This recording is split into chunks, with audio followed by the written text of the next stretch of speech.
In this video, we are going to look at a fallacy that's called ad hominem, and we're going to zero in specifically on what we call the abusive ad hominem fallacy.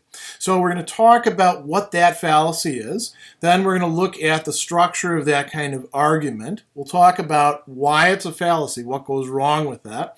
We'll examine some common situations in which you can expect to see it arise. We'll then look at three specific examples, and these are going to be pretty funny examples, kind of offensive by the nature of the fallacy. So if you're easily offended, probably don't watch any further. We're going to talk about what you should be on guard for when you're looking at situations where this is going to arise. We'll talk about, for those of you who are students and need to be able to distinguish this fallacy from others, say on tests or homework assignments, how not to mix it up with some other fallacies, and then we'll talk about how you can avoid falling into this fallacy in your own reasoning and communication and argumentation. So, what is the abusive ad hominem? When you hear people talking about name calling or making personal attacks, it's usually what's going on here. When you think about why people call other people names, do they do it just to bully them? That does happen sometimes. There's no other motive in mind, and that's a bad thing to do. But a lot of the times that people are calling each other names, when they're bringing up characteristics of the other person that are bad, and they're doing it in a kind of hyperbolic way, it's so that they can discredit that person and say we shouldn't listen to them. We don't want to pay attention to what they're saying. So this is a variety of the ad hominem. Ad hominem is an attack on the person or against the person in some way. And what it consists in is an abusive personal attack. The idea is that you reject a claim made by a person by attacking them, by trying to get the audience to say, well, we don't want to take any information from this sort of person. So you attack their character, their moral status, or their reliability, and you do so in a pretty inflated, hyperbolic way. Now, what is the structure of this fallacy? Some of this is above board. It's pretty easy to spot. We begin with person A claiming that X is true, and we want to get to the point at the end where we say, no, X is not true. How do we get there? Well, we do it by saying A is some sort of Q, and Q is a quality. And like we've put here in brackets, because usually it's going to be implied, Q is bad. So if you say, well, that person takes bribes, taking bribes is assumed to be bad, right? Or that person is a scumbag, that's a word that already has negative connotations to it. It's pejorative, as we say. Now, notice what the other implicit premise is. Here's where we see why the argument is a bad argument. If A is bad, then claims coming from A are false or at least unreliable. So keep that in mind. Let's go on and look at it in a graphic form now. So what we see here is we have a person A, and there's two things going on with person A. Person A has a claim that they're making, X is true, and person A also has some sort of defect, or at least somebody else is saying that there's something wrong with person A. Person B is making the personal attack and pointing right at that defect, or perhaps even just making up that defect. You know, you can lie about people if you want to. And here's where it goes wrong. Because of that defect, somehow the claim is going to be false. Now, does that make sense? Well, let's look at why this doesn't really make sense then. Why is this a fallacy? So one thing to bear in mind is that a claim can be true independently of the moral status of the person who makes the claim. It's quite often the case that people who are not usually truthful or who are manipulative or who are stupid or who are lazy or pick whatever you like sometimes say true things. Sometimes they actually make correct claims.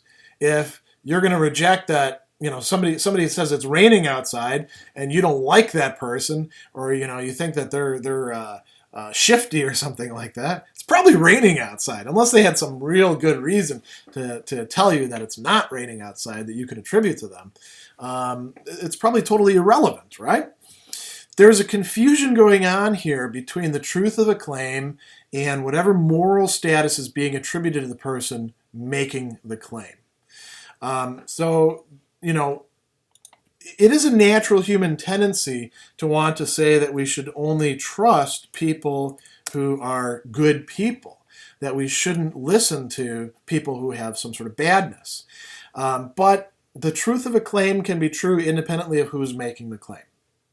Now, another thing to keep in mind, abuse or name calling is often a sign that the person who's engaging in it is being governed by emotion, particularly anger or animosity, and is not thinking rationally. So we should distrust arguments that are made on this sort of basis. Let's think about some common situations in which this occurs now. So when do people start calling names? Oftentimes it's in situations where anger or animosity or contempt for the other person are common or have been present for a while. When you don't like people, it's easier to disregard what they have to say, and it's easy to come up with reasons why we shouldn't listen to them. If you've got people who are in conflict, both sides have a tendency to do that quite easily. It occurs in a lot of different contexts, so I give you some here, and let's think about these. Personal relationships and conflicts. I'm not going to listen to you because you're a dummy. You know, how many times does that happen in a fight? I'm not going to listen to you because you did this bad thing 3 years ago, and only a bad person would do that bad thing. That happens in fights too, right? Don't listen to him because he's a schmuck. Don't listen to him because he's my rival. We could go on and on and on with this. Advertising and marketing. Does name calling occur in advertising and marketing? All the time. Name calling about the competitors, name calling about people who say the product is no good. We could go down the list with this sort of thing. Sports and other competitions. This is one of my pet peeves because I'm actually a sports fan. But a lot of sports fans are very prone to, once we get into sports, they might be good in talking about other things, but we get into sports and they're willing to engage in all sorts of fallacious reasoning. Your team sucks. I'm not going to listen to anything about your team because your team sucks and you suck because you're a such and such fan. That's the dumbest thing a person could say, just about. Now, there's probably a lot dumber, but that's a pretty dumb thing to say. I'm not going to listen. We don't listen to that person because they're not, a backer of our team. And it goes that way with other competitive things as well. That's really a bad way of thinking about things. Political campaigns. When you've heard of a negative advertising tends to be name calling, tends to be abusive ad hominems. And a lot of people don't do this right away because there's, kind of a bad association with negative advertising. But when a candidate starts to lose, then they start to go into the negative ads. That's when you can really test somebody's character and test their critical thinking skills. Disagreements about the things that they told you not to talk about at the dinner table. Usually there's 3 things, and the third one tends to vary between finance or sex, but the first 2 are politics and religion. People are very prone to making ad hominem abusive attacks in political discussions, financial discussions, religious discussions, discussions about sexuality, and even discussions about etiquette. It's kind of funny because if you actually were following etiquette, you wouldn't get into name calling, right? But people can get very worked up about this sort of thing. Let's look at a few examples. So now these are going to be pretty abusive. Parking spots. This is one person talking to another person who's claimed, this is my parking spot. Hey, douchebag, you're not parking there. That's my spot. I live on this street. Screw you, you piece of garbage, and your piece of crap car. That's right, you keep on driving, jerk off. Now, what are they doing there? They're rejecting the other person's claim on the basis of the other person being, say, a douchebag, a piece of garbage, a jerk off. Is there any sort of critical thinking going on here? No, it's like at antipodes from critical thinking. It's bare assertion, you're a dummy, you're no good, your claim to the parking spot is no good, I reject it. This is terrible, though, isn't it? So let's look at the next example. Now imagine there's some neighbors next door, and they're saying pizza is finger food, like most people, like myself, by the way. I'm not a knife and fork pizza eater. So here's what the person says. What the hell is wrong with you? Don't tell the kids they can eat the pizza with their hands. I don't care what those slobs next door do in their house. Here we eat like civilized human beings. Conclusion? Pizza is not to be eaten with one's fingers. The claim that pizza is finger food is clearly false. Why? Because those people are slobs. The third one, financial advice. Now here you can see that somebody's picking up on a moral quality that, first of all, it's kind of a stretch to attribute it on this basis, but it doesn't really have anything to do with whether the person can give good financial advice. Runs like this. What, you're going to listen to this guy and his financial advice? Look at him.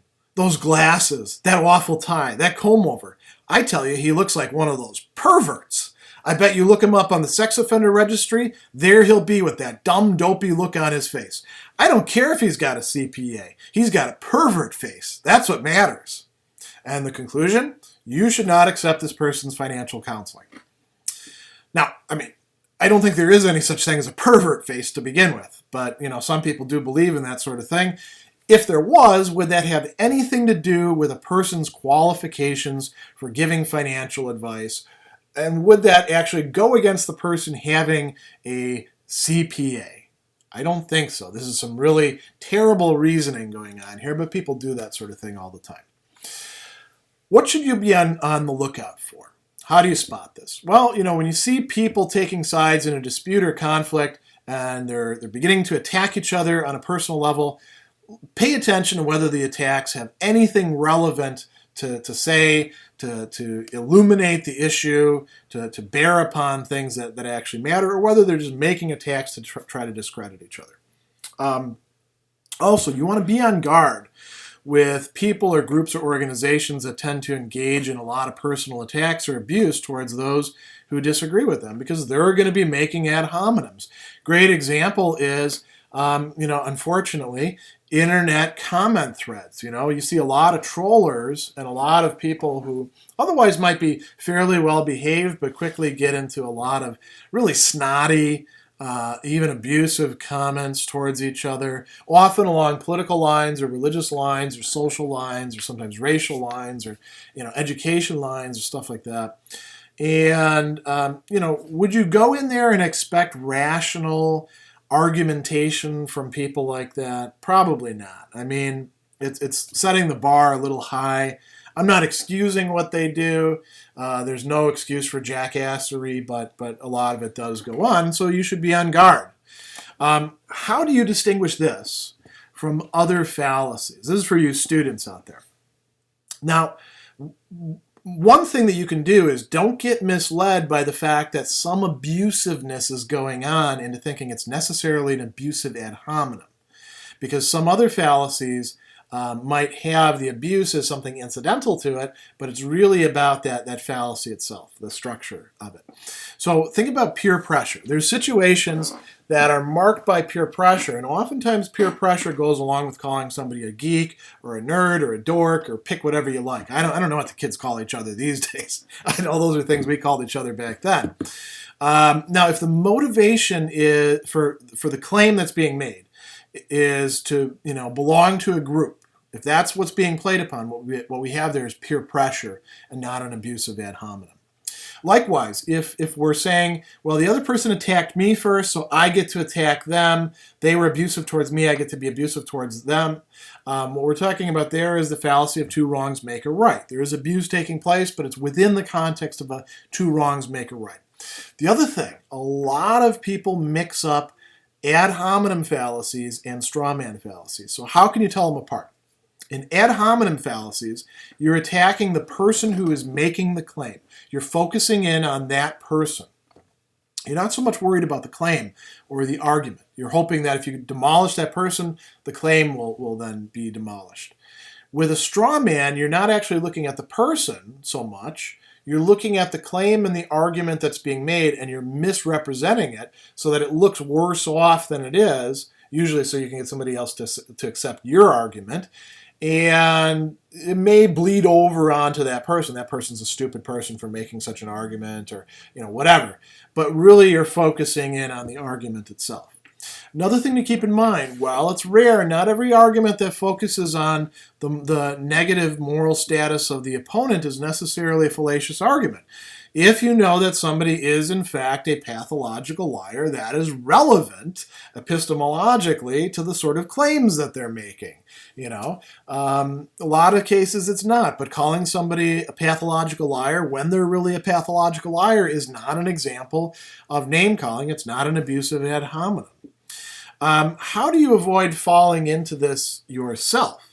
Well, like I put here, don't be an a-hole.